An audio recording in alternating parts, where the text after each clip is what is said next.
காட்சி ஏற்கனவே அரங்கேறி இருக்கேன் வெங்காயத்தில், அப்படிதான் தோணுச்சு. அத்தனை இயக்குனர் இருந்தாங்க. அப்போ அந்த வெற்றி இருக்கும்போது நம்ம கூப்பிட்டா எல்லாமே நடக்கும். அது அன்னைக்கு நான் பார்த்தேன். அதை இப்போவும் அது நடந்துச்சு, அன்னைக்கு அது நடந்துச்சு. அப்போ எல்லா டைரக்டரும் பார்த்துட்டு எல்லாரும் வெயிட் பண்ணி இந்த படத்துக்கு ஒரு படம் பார்த்தா சில டைரக்டர்லாம் சொல்லாமல் கொள்ளாமல் பின்வழியை ஓடி போயிடுவோம் படம் நல்லா இல்லைன்னா. ஆனால் அத்தனை பேர் நின்று அந்த திரைப்படத்தை வேல்யூ பண்ணி நின்று பேசினாங்க.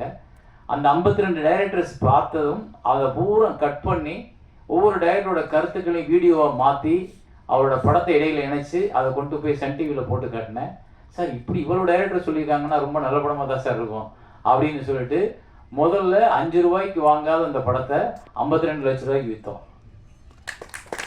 அந்த ஒரு முயற்சியில் அந்த 52 லட்சத்தை வச்சு 30 ரூபாய் வியாபாரம் பண்ணுறதுக்கு வச்சுக்கிட்டு இந்த அந்த 20 ரூபாய் நீ வச்சுக்க, 30 ரூபாயை வச்சு ஒரு விளம்பரம் போகணும்னு சொல்லிட்டு மறுபடியும் தியேட்டர் பிடிச்சி மறுபடியும் அந்த படத்தை திரையரங்கத்தில் சேரன் வழங்கும் பெருமையுடன் வழங்கும் போட்டு வெங்காயம் அப்படின்னு போட்ட உடனே தியேட்டருக்காரங்க கூட தியேட்டர் கொடுத்தாங்க.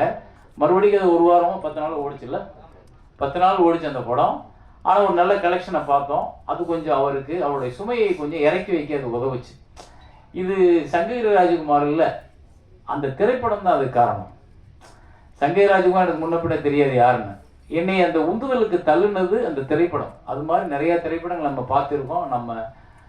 நமக்கு அந்த கடமை அது. நம்ம உண்மையான சினிமாவை நேசிக்கிறவர்களாக இருந்தால் கண்டிப்பாக நம்ம அதை செஞ்சே தீரணும். அதை விட்டு வெளியே போக முடியாது.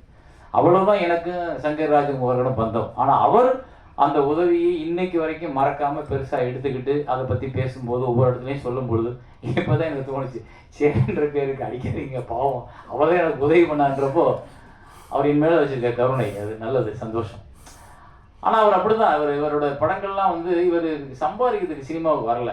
இவர் மண்டைக்குள்ள நிறைய அரிப்பு, நிறைய உள்ளுக்குள்ளே யோசிச்சு சினிமாக்கள்லாம் நிறைய பார்க்குறாரு. அப்போ சாதாரண சாமானியனும் ஒரு சினிமாவை எடுத்துட முடியும், சாமானியன்கள்கிட்டையும் சினிமாவை கொண்டு போய் சேர்த்துட முடியும், சாமானியங்களையும் சினிமாவுக்குள்ளே பயன்படுத்திட முடியுன்ற ஒரு பெரிய கர்வம் அவருக்கு உண்டு.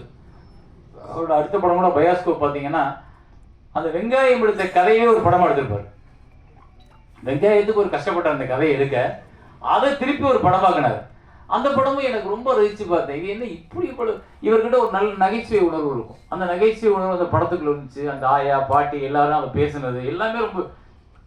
நம்ம ஊரில் என்ன ஒரே ஒரு பிரச்சனைனா, இந்த பெரிய நடிகர்கள் கமர்ஷியல் படங்கள் இதையே பார்த்துட்டு தியேட்டரை ஃபில் பண்ணுற கூட்டங்கள் இந்த மாதிரி படங்களை நடுவ விட்டுறாங்க.